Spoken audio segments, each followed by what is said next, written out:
राज्यसभा में प्रधानमंत्री नरेंद्र मोदी बोल रहे हैं, सीधे आपको वहां लिए चलते हैं। हित में जरूर अपने फैसले लेगी और मैं आज बड़े संतोष के साथ कह सकता हूं कि उदार सोच के परिणाम हमारे पास संख्या बल कम होने के बावजूद भी आप सभी माननीय सांसदों की मैच्योरिटी के कारण, समझ के कारण, राष्ट्रहित के प्रति अपनी जिम्मेवारी के कारण आप सबके सहयोग से हम कई ऐसे कठिन निर्णय भी कर पाए और राज्यसभा की गरिमा को ऊपर उठाने का काम सदस्य संख्या के बल पर नहीं, समझदारी के सामर्थ्य पर आगे बढ़ा। इससे बड़ा संतोष क्या हो सकता है। और इसलिए मैं सदन के सभी माननीय सांसदों का, जो आज वह हैं, जो इसके पहले थे, उन सबका धन्यवाद करता हूं। आदरणीय सभापति जी, लोकतंत्र में कौन शासन में आएगा, कौन नहीं आएगा, कौन कब आएगा, ये क्रम चलता रहता है। वो बहुत स्वाभाविक भी है और वो लोकतंत्र की स्वाभाविक उसकी प्रकृति और प्रवृत्ति भी है। लेकिन जब भी विषय देश के लिए सामने आए, हम सब ने मिलकर के राजनीति से ऊपर उठ करके देश के हितों को सर्वोपरि रखते हुए कार्य करने का प्रयास किया है। आदरणीय सभापति जी, राज्यसभा एक प्रकार से राज्यों का भी प्रतिनिधित्व करती है। एक प्रकार से कोऑपरेटिव फेडरलिज्म, और अब हम जब कॉम्पिटिटिव कोऑपरेटिव फेडरलिज्म का बल दे रहे हैं, तब हम देख रहे हैं कि एक अत्यंत सहयोग के साथ अनेक ऐसे मसले रहे हैं, देश आगे बढ़ा है। कोविड का संकट बहुत बड़ा था, दुनिया ने भी परेशानी झेली, हम लोगों ने भी झेली है। लेकिन हमारे फेडरलिज्म की ताकत थी कि केंद्र और राज्यों ने मिलकर के जिससे जो बन पड़ता है बन कर करके देश की बहुत बड़े संकट से मुक्ति दिलाने का प्रयास किया। और ये हमारे कोऑपरेटिव फेडरलिज्म की ताकत को बल देता है, हमारे फेडरल स्ट्रक्चर को, कि एक ताकत उसने अनेक संकटों का सामना किया है। और हमने सिर्फ संकटों के समय नहीं, उत्सव के समय भी दुनिया के सामने भारत की उस ताकत को पेश किया है जिससे दुनिया प्रभावित हुई है। भारत की विविधता, भारत के इतने राजनीतिक दल, भारत में इतने मीडिया हाउसेस, भारत के इतना रहन सहन, बोलियां, ये सारी चीजें G20 समिट में, राज्यों में जो समिट हुई, क्योंकि दिल्ली में तो बहुत देर से आए, लेकिन उसके पहले देश के 60 जितने शहरों में 220 से ज्यादा समिट होना, और हर राज्य ने बढ़ चढ़ करके बड़े उत्साह के साथ विश्व को प्रभावित करें, इस प्रकार से मेहमान नवाजी भी की। और जो डेलिब्रेशंस हुए, उसने तो दुनिया को दिशा देने का सामर्थ्य दिखाया है। और ये हमारे फेडरलिज्म की ताकत है। और उसी फेडरलिज्म के कारण और उसी कोऑपरेटिव फेडरलिज्म के कारण आज हम यहां प्रगति कर रहे हैं। आदरणीय सभापति जी, इस नए सदन में भी, नई हमारी इस पार्लियामेंट बिल्डिंग में भी उस फेडरलिज्म का एक अंश जरूर नजर आता है। क्योंकि जब बनता था तब राज्यों से प्रार्थना की गई थी कि कई बातें ऐसी हैं जिसमें हमें राज्यों की कोई न कोई याद यहां चाहिए, लगना चाहिए कि ये भारत के सभी राज्यों का प्रतिनिधित्व यहां है। और यहां कई प्रकार की ऐसी कलाकृतियां, कई चित्र जो पूरे हमारी दीवारों की शोभा बढ़ा रहे हैं, वो राज्यों ने पसंद करके अपने यहाँ राज्य की श्रेष्ठ चीज भेजी है। यानी एक प्रकार से यहाँ के वातावरण में भी राज्य भी है, राज्यों की विविधता भी है और फेडरलिज्म की सुगंध भी है।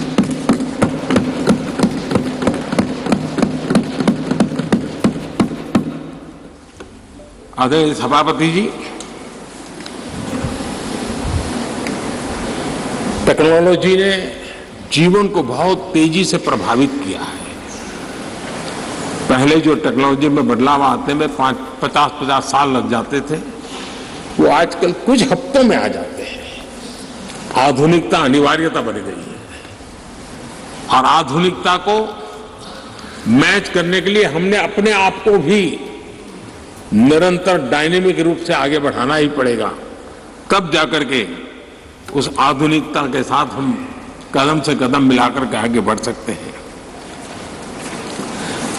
आदरणीय सभापति जी, पुराने भवन में हमने, जिसको अभी आपने संविधान सदन के रूप में कहा, हमने वहां कभी आजादी का अमृत महोत्सव बड़े आन बान शान के साथ मनाया। 75 साल का हमारी यात्रा की तरफ हमने देखा भी और नई दिशा, नया संकल्प करने का प्रयास भी शुरू किया है। लेकिन मुझे पूरा विश्वास है कि नए संसद भवन में आजादी की जब हम शताब्दी मनाएंगे, वो स्वर्ण शताब्दी विकसित भारत की होगी, डेवलप्ड इंडिया की होगी, मुझे पूरा विश्वास है। पुराने भवन में हम 5वीं अर्थव्यवस्था तक पहुंचे थे। मुझे विश्वास है कि नई संसद भवन में हम दुनिया की टॉप 3 इकोनॉमी में स्थान प्राप्त करेंगे। पुराने संसद भवन में गरीब कल्याण के अनेक इनिशिएटिव हुए, अनेक काम हुए। नए संसद भवन में हम अब 100% सैचुरेशन, जिसका हक है उसको पूरा मिले। आदरणीय सभापति जी, इस नए सदन की दीवारों के साथ साथ हमें भी अब टेक्नोलॉजी के साथ अपने आप को एडजस्ट करना पड़ेगा, क्योंकि अब सारी चीजें हमारे सामने आईपैड पर है।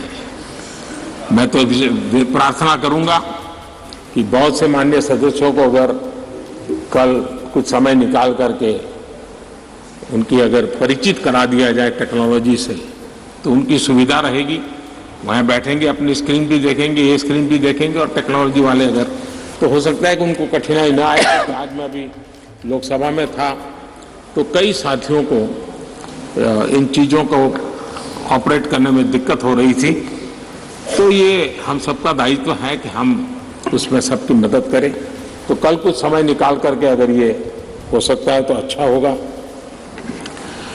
आदरणीय सभापति जी, इस डिजिटल का युग है। हमने इस सदन से भी उस चीजों से आदतन हमारा हिस्सा बनाना ही होगा। शुरू में थोड़ा दिन लगता है, लेकिन अब तो बहुत सी चीजें यूजर फ्रेंडली होती हैं, बड़े आराम से इन चीजों का अडॉप्ट किया जा सकता है। हम इसको करें। मेक इन इंडिया एक प्रकार से ग्लोबली गेम चेंजर के रूप में हमने इसका भरपूर फायदा उठाना है। और मैंने कहा, वैसे नई सोच, नया उत्साह, नया उमंग, नई ऊर्जा के साथ हम आगे बढ़कर के कर सकते हैं। आदरणीय सभापति जी, आज नया संसद भवन देश के लिए एक महत्वपूर्ण ऐतिहासिक फैसले का साक्षी बन रहा है। अभी पार्लियामेंट, लोकसभा में एक बिल प्रस्तुत किया गया है, वहां पर चर्चा होने के बाद यहां भी आएगा। नारी शक्ति के सशक्तिकरण की दिशा में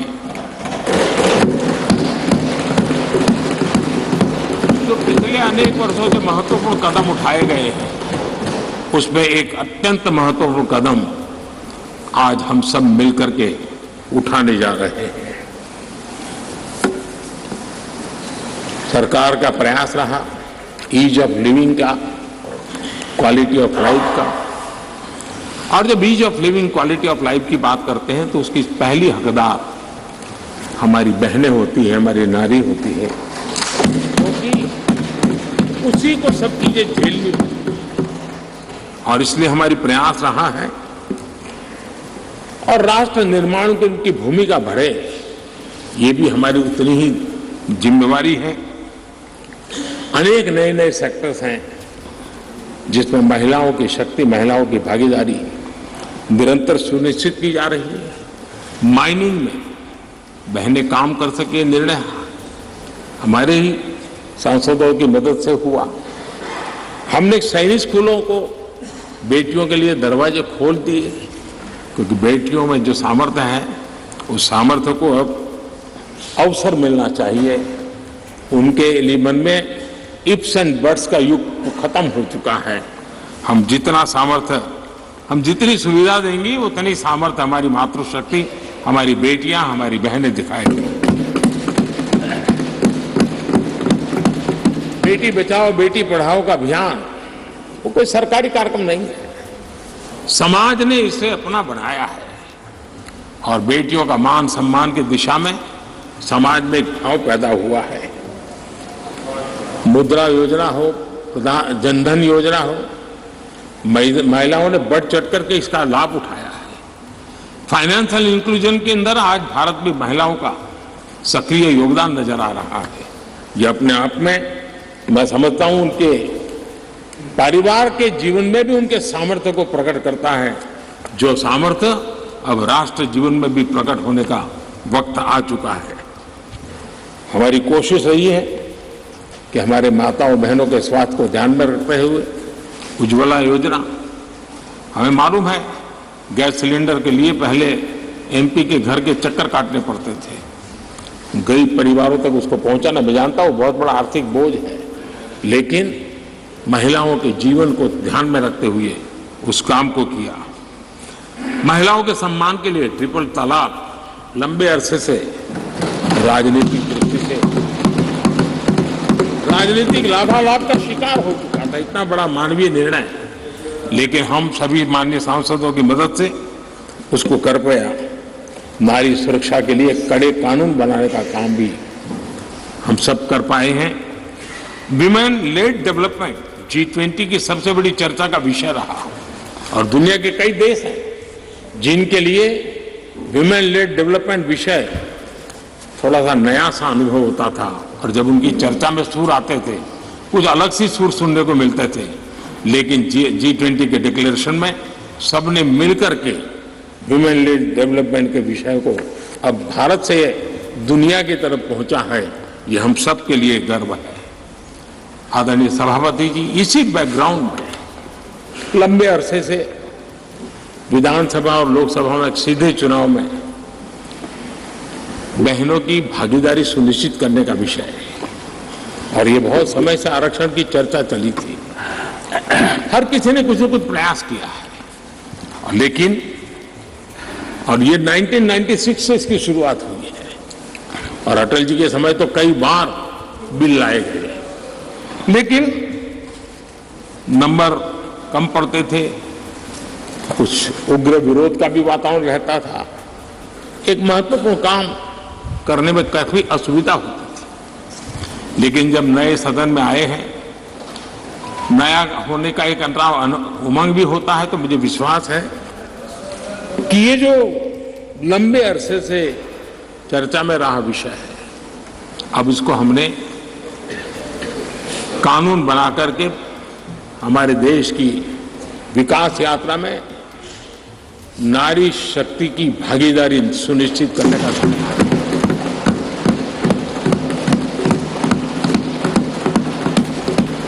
और इसलिए नारी शक्ति बंधन अधिनियम, नारी शक्ति बंधन अधिनियम संविधान संशोधन के रूप में लाने का सरकार का विचार है, जिसको आज लोकसभा में रखा गया है।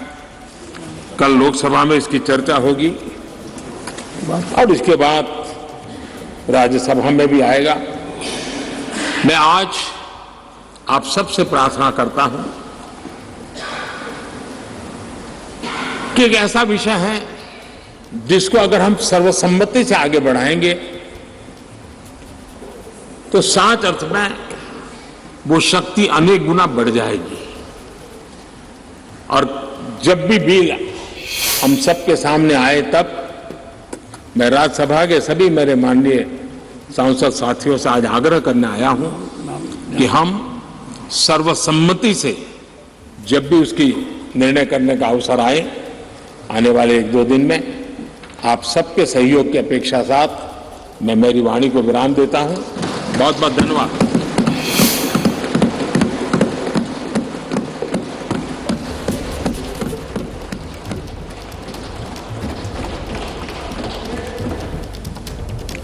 माननीय सदस्यों, मैं माननीय विपक्ष के नेता श्री तो ये प्रधानमंत्री नरेंद्र मोदी राज्यसभा में बोल रहे थे। उन्होंने कहा कि नया संसद भवन सिर्फ नई बिल्डिंग नहीं है, नई शुरुआत का प्रतीक है। अमृतकाल से शुरुआत में ही यहां आना एक नई ऊर्जा का प्रवाह बनेगा। और उन्होंने कहा है कि जो महिला आरक्षण बिल है वो लोकसभा में आ गया है, जब राज्यसभा में आएगा तो सांसदों से अपील किया। अभी खरगे बोल रहे हैं, सुन लीजिए। मैं ये सोच के आया था कि आपकी तरफ से कुछ भाषण होगा और उसके बाद में हम सब लोगों को आप रिहा करेंगे। आज ऐसी सोच मेरी थी, वो गलत हो गया। लेकिन एक बात तो है, आज भारत के प्रधानमंत्री जी, भारत के पहले प्रधानमंत्री जी बहुत लंबित भाषण 2-3 आज उनके हो गए। एक तो पार्लियामेंट में हो गया, एक तो जॉइंट वहां पर सेंट्रल हॉल में, अब फिर यहाँ पर। तो उन्होंने जो कुछ कहा, एक बात तो वो क्रेडिट हमको देते नहीं, लेकिन मैं उनके नोटिस को लाना चाहता हूं कि वुमेन रिजर्वेशन बिल ये ऑलरेडी पास्ड इन 2010, लेकिन इसको बाधा आ गई तो उसमें वही रुक गया। लेकिन ये पहले थोड़ा बैकवर्ड क्लासेस को रिजर्वेशन देने की बात थी। शेड्यूल कास्ट तो इजी था उनका, क्योंकि उनको ऑलरेडी कॉन्स्टिट्यूशनल रिजर्वेशन रहने की वजह से 1/3 इजीली उसमें आता था। लेकिन बैकवर्ड क्लासेस और उनको इसमें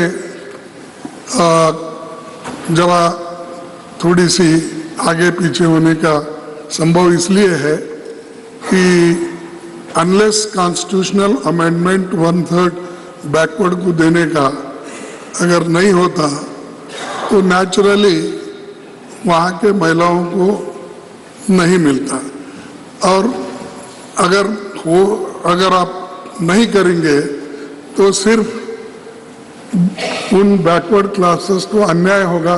क्यों अन्याय होगा कि चुन के लोग ऐसा करते हैं, हमेशा लेडीज के लिए, यानी बैकवर्ड क्लास के लेडीज में, शेड्यूल कास्ट लेडीज में उतने पढ़े लिखे नहीं हैं और उनकी लिटरेसी ये भी साक्षरता भी कम है। वो कम रहने की वजह से और सभी पॉलिटिकल पार्टियों का, मैं एक पार्टी बोल के नहीं बोलता, सभी पॉलिटिकल पार्टी की एक आदत है कि महिला बोले तो कमजोर महिला को दे देते हैं, जो सक्षम है, जो लड़ सकती है। अरे सुनो, तुमको अरे आप टिकट 1/3 टिकट देते वक्त बैठिए, यहाँ 1/3 की बात चल रही है।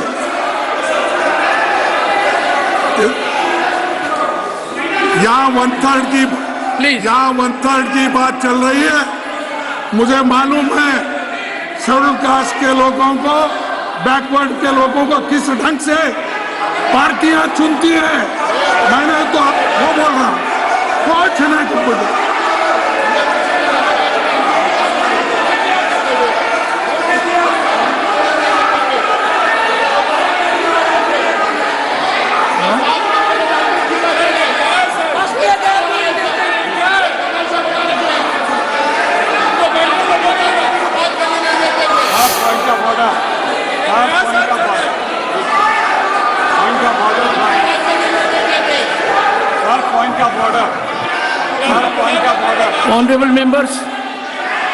Honorable members, Mr. Pramod Tiwari has a point of order. Please sit down. Please, Mr. Tiwari has a point of order. Mr. Tiwari, under which rule? Sir, अगर सदन के सामने कोई चीज हो, सदन के सामने कोई चीज हो, You are raising point of order. सदन के सामने कोई चीज हो तो नहीं, under which rule? जब लीडर ऑफ अपोजिशन खड़े हुए तो लीडर ऑफ द अपोजिशन हमने मिस्टर खड़गे honourable leader of the opposition, honourable leader of the opposition, please, honourable leader of the opposition, please, honourable leader of the opposition. Sir, वो मुझे समझ में नहीं आता, वो क्या समझ के विरोध कर रहे हैं। मेरा कहना यह है कि कमजोर वर्गों के लोगों को हमेशा वो ऐसा टिकट देते हैं, वो मुंह नहीं खोलना, उस पार्टी में बात भी नहीं करना। ऐसे मैं उसी लिए बोल रहा हूं, सब पार्टी बोला, मैं आपके पार्टी को नहीं बोला। अरे बैठिए आप मैडम, मैं ये देखिए, अरे है सभी पार्टी, हिंदुस्तान के हर पार्टी में इसे है, इसीलिए महिलाएं पीछे हैं। आप उनको बात करने नहीं देते, उनके हकूक को आप कभी भी आगे बढ़ने नहीं देते।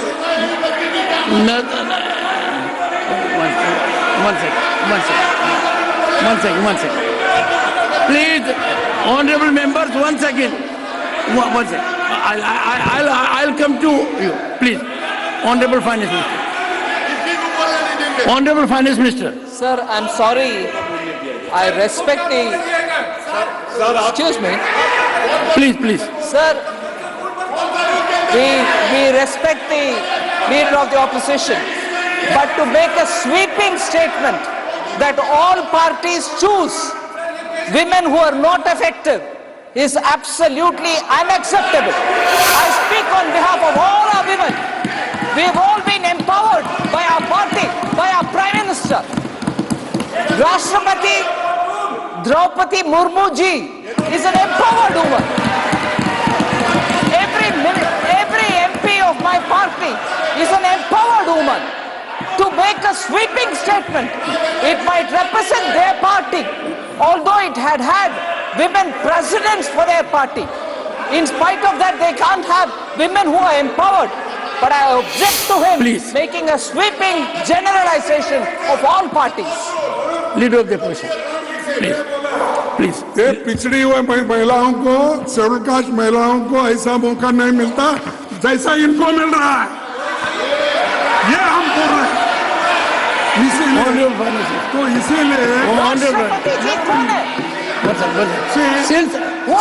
once again, let us respond, please. Honorable Finance Minister. Draupadi Murmu ji कौन है? I'm sorry, opposition leader cannot please insult people like this. Cannot draw differentiation between women. महिला के भेद में no way. How can you draw difference between one woman and another woman? We are asking for reservation for all women. Rashtrapati is a tribal woman. Please. Unacceptable. Please take your seat. Take your seat. Please take your seat. Take your seat. 1 second, take your seat. Honorable members, what is being discussed is historic, epochal, justice to half of humanity, something which the people awaited for decades. Several efforts had been made, as the Honorable Prime Minister indicated. Honorable Khadge ji was saying something to which an exception has been taken. One second. I would, honorable members, minimum I expect is unanimity, affirmative step, total support to this historic step which is being taken belatedly and one second. Mr. Tiwari, imagine women of this country in all categories are waiting for it.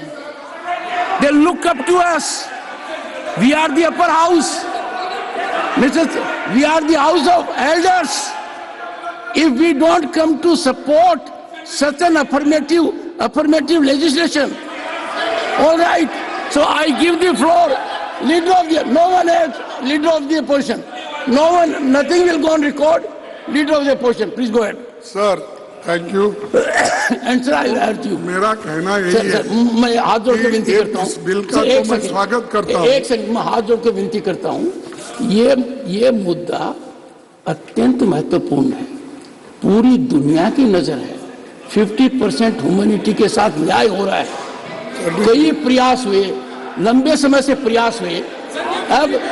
अब अपने को we have to fructify leader of the opposition. मैं वही बात बोल रहा हूँ और इसके समर्थन में हम भी पहले काम किए।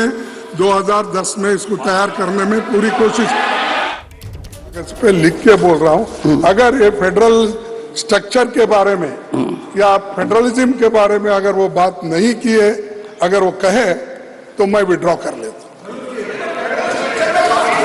देखो, अरे मजबूत करने, इसीलिए मैं ये कह रहा हूँ, आप मजबूत करने की बात किए, लेकिन एक गवर्नमेंट को ऐसा गिरा दिए, हर गवर्नमेंट को, महाराष्ट्र गवर्नमेंट को गिरा दिए, कर्नाटक गवर्नमेंट को गिरा दिए, मध्य प्रदेश गवर्नमेंट को गिरा दिए, मणिपुर गवर्नमेंट को गिरा दिए। Nothing will go on record mister Dharmendra Pradhan. Mister Pradhan, nothing will go on record. कि माननीय प्रधानमंत्री जी ने मेरे पार्लियामेंट्री अफेयर्स मिनिस्टर बड़े उदारता के साथ कहे कि आज जिस प्रकार के हमने शुरुआत कर रहे हैं, एक स्टेट्समैनशिप दिखानी चाहिए। प्रधानमंत्री जी ने कॉम्पिटिटिव कोऑपरेटिव फेडरलिज्म के बारे में कहा। मैं एक उदाहरण देना चाहता हूं सर। 2014 में मई महीने में माननीय प्रधानमंत्री जी शपथ लिए, तब 14th फाइनेंस कमीशन के निर्णय उनके सामने आया। 14th फाइनेंस कमीशन बनी थी पिछले सरकारों में सर। 10% की क्वांटम जंप उन्होंने देखा नहीं। किस राज्य ने उनको वोट दिया है, किसी ने नहीं दिया, नहीं देखा सर। हमें ये क्या कहता है, वर्षों तक इन्होंने पीढ़ी दर पीढ़ी दिल्ली में शासन किया। कैसे राज्यों को शासन कर रहे थे, मैं सर आसाम का उदाहरण देना चाहूंगा सर। ये कैसे शासन कर रहे थे, यह तो सर ये क्या है? Only leader of the opposition now. Only leader of the opposition take a seat. Take a seat. Sir मैं आपसे प्रार्थना करता हूँ, मैं जब बात करता हूँ अगर वो गलत है तो बाद में उठ के बात कर सकते हैं। वो हमें यहाँ पर कंपटीशन चलती है, कंपटीशन इस बात की चलती है। आप मुद्दे पर आइए। नहीं, प्राइम मिनिस्टर जब आते हैं तो ये कंपटीशन बढ़ता है। मैं सपोर्ट करूंगा, तुम सब जरा होशियार रहिए साहब। कौन आपके पीछे सपोर्ट करते हैं, कौन आपके सामने बात करते हैं, इसका थोड़ा आप ख्याल कर लीजिए। ऐसा खड़गे जी सर, ये खड़गे जी विषय पर रहिए, वरना बात दूर तक जाएगी, इतनी दूर तक जाएगी कि वापस नहीं आएगी। कौन नेता आता है, कितना प्रभावित होता है, सदस्यगण कितना बोलते हैं, ये सबको पता है। तो please on the subject. Sir, ये जो है बहुत से स्टेट में कमजोर उनको किया जा रहा है। सर अब इतना प्रेम भाव जब है तो कंक्लूड कीजिए, अच्छा रहेगा। Sir,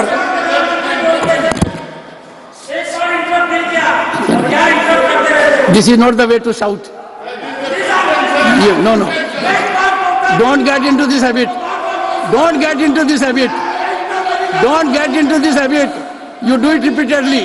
Nasir, you also do it repeatedly. Don't do it. Don't do it. sir, Khadge ji, can you have some control over your people? my people, They are disturbing you when you are speaking. sir, my people are under control, but Prime Minister is not controlling their people. Please conclude. Please conclude. दो, ये तो मैं कह रहा हूं, ये सब state की हालत यही है। और वो स्टेट वालों को अगर आप पूछेंगे तो वो बोलेंगे, चाहे वेस्ट बंगाल हो, चाहे आंध्रा हो, चाहे अपना महाराष्ट्र हो, जो पंजाब, कोई भी, किसको, कर्नाटका, आप मध्य प्रदेश को, राजस्थान को पूछो, सबको, छत्तीसगढ़ को पूछो। सर नहीं, सुनिए आप, वो सब अपने अपने पूछेंगे। महाराष्ट्र बोले तो आप है इसलिए बोल रहे क्या? ठीक है, फिर अगर आप डायरेक्टली जाके उनके खजाना से खड़गे जी बैग में डाल के उठा लेके जाते, खड़गे ji, no direct talk. I am here, I am always looking at you, yes. but my difficulty is that, And when sir, you look at, you are looking whenever at you more look at me, I that side smile at you. than me. No, whenever you look at me, I smile at you. अच्छा, good. Yes. Sir, मैं आपका ज्यादा वक्त नहीं लेना। Yes, thank you. और इस बात को आप ध्यान में रखना चाहिए, और खासकर प्रधानमंत्री जी इस बात को ध्यान में रखेंगे, मुझे विश्वास है, क्योंकि नया बिल्डिंग है, बहुत से कमियां भी है, अभी वो ठीक हो जाएंगे आपके नेतृत्व में, लेकिन बढ़िया बिल्डिंग में पहली बार है। मैं बहुत ज्यादा समय लेके कुछ बोलना नहीं चाहता, शांति के साथ सुबह हुआ, अभी भी हो रहा है, होने दो, तो इसको मैं कोऑपरेट करूंगा। लेकिन एक बात बोलूंगा, वो जरूर सुनना चाहिए, तो ये जरा छोड़ना चाहिए। तेरा भी मेरा तो है ही है, दोनों तेरा मेरा बोल के सभी चीजें अपने ही झोली में अगर डाल लेते गए और पीछे जो हुआ उसको भूल जाते हैं, तो ये अच्छा नहीं है। तो कम से कम इसको न तेरा न मेरा, हमारा, यही हो रहा है। ठीक है सर, बी आर अम्बेडकर ने और 25 नवंबर 1949 में एक बात कही थी, will Indians place the country above their creed, will Indians place the country above their creed, और will they place creed above country? I do not know, but this much is certain that if the parties place creed above country, if parties place creed above country, our independence will be put in jeopardy. Rajya Sabha में महिला आरक्षण bill पर मल्लिकार्जुन खड़गे बोल रहे हैं, आपको वही सुनाते हैं। तो आज राज्यसभा में मल्लिकार्जुन खड़गे जब बोलने की शुरुआत कर रहे थे, तो शुरू में जब उन्होंने अपनी बात रखनी शुरू करी और उन्होंने ये कहा कि जो महिला आरक्षण बिल है, पहले से ये देखा जाता रहा है, जो भारतीय राजनीतिक पार्टियां रही हैं, उनको भले ही उसमें महिला उम्मीदवार होते तो हैं, लेकिन उसमें जो है उनको बोलने का अधिकार नहीं मिलता है। इस पर बीजेपी के जो नेता थे, उन्होंने आपत्ति दर्ज करानी शुरू करी, हंगामा शुरू हो गया। खड़ी हुई निर्मला सीतारमण, उन्होंने कहा कि जो हमारी राष्ट्रपति हैं वो भी, उनको भी बोलने का अधिकार है, ये स्टेटमेंट ठीक नहीं दे रहे हैं। इसको देकर हुआ था बवाल और उसके बाद मल्लिकार्जुन खड़गे ने अपनी बात पूरी थी। फिलहाल जो अपडेट आ रही है कि राज्यसभा में कार्यवाही स्थगित हो गई है। जैसे ही घड़ी का काटा दोपहर 2:30 पे आए, बबीता जी का दिल सास बहू साजिश के लिए मचल जाए। और ये है इनकी बहू पूरे दिन ऑफिस की टेंशन हो जाए गॉन जब ये करें अपना फेवरेट शो फ्री टाइम पे ऑन। इनकी तरह आप भी देखें अपना फेवरेट शो अपने टाइम पर और डाउनलोड कीजिए एबीपी लाइव ऐप अपने स्मार्ट टीवी पर।